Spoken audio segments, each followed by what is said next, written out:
Hi, I'm Teresa Hansen, Vice President of Global Content for Clarion Energy. Here are today's stories. Story number 3.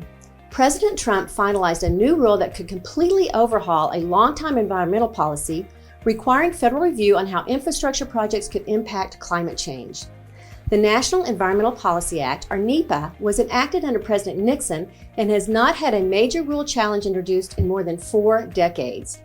President Trump said it is now time to remove some of the barriers to getting energy and infrastructure projects moved forward. Some opponents of the new rule believe it could undermine or weaken the federal oversight not only on climate change, but the health and welfare of citizens close to the projects. They fear this weakening will take away the only tool available for smaller communities to battle energy and other projects that they argue will cause damage in their areas.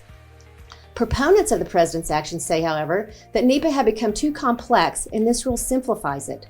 They say it removes unnecessary regulatory layers that have created avenues making it too easy for project opponents to block many much-needed projects.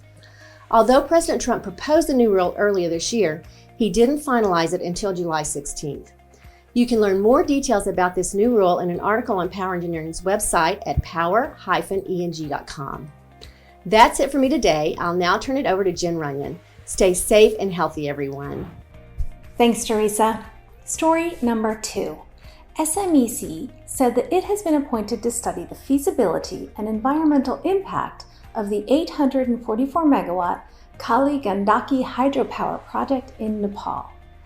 Nepal has enormous untapped potential for hydropower development, SMEC says, thanks to its many perennial rivers that flow from the high Himalayan mountains toward low-lying plains in the south and into India. The government has set a 5 gigawatt hydropower capacity target that it hopes to attain in the next 5 years in order to bring reliable electricity to the entire population of Nepal. Today, only 70% of the population has access to reliable population. Now, the Kali Gandaki hydropower project is a multi-purpose storage hydropower project that will use river discharge flowing into the Kali Gandaki River. The planned location is about 1 kilometer to 2 kilometers upstream from the confluence of the Kali Gandaki and the Seti rivers, with an elevation of about 530 meters. You can read that whole story on hydroreview.com. Story number 1. This week, 15 states and the District of Columbia announced a joint memorandum of understanding committing to advance and accelerate the market for electric medium and heavy-duty vehicles, including large pickup trucks and vans, delivery trucks, box trucks, school and transit buses, and long-haul delivery trucks, also known as big rigs. The goal is to ensure that 100% of all new medium and heavy-duty vehicle sales will be zero emission by 2050, with an interim target of 30% zero-emission vehicle sales by 2030. States signing the MOU are California, Connecticut, Colorado, Hawaii, Maine, Maryland, Massachusetts, New Jersey, New York, North Carolina, Oregon, Pennsylvania, Rhode Island, Vermont, and Washington.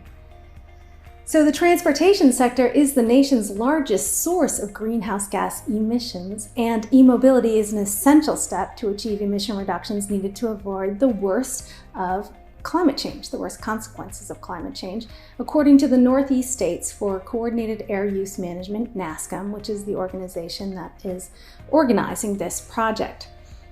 While trucks and buses only account for 4% of vehicles on the road, their emissions account for nearly 25% of total transportation sector greenhouse gas emissions.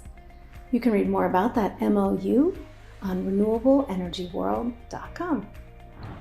And one last note, we have a great webcast coming up next week. It explores 14 reasons that utilities should consider private broadband networks for their operations.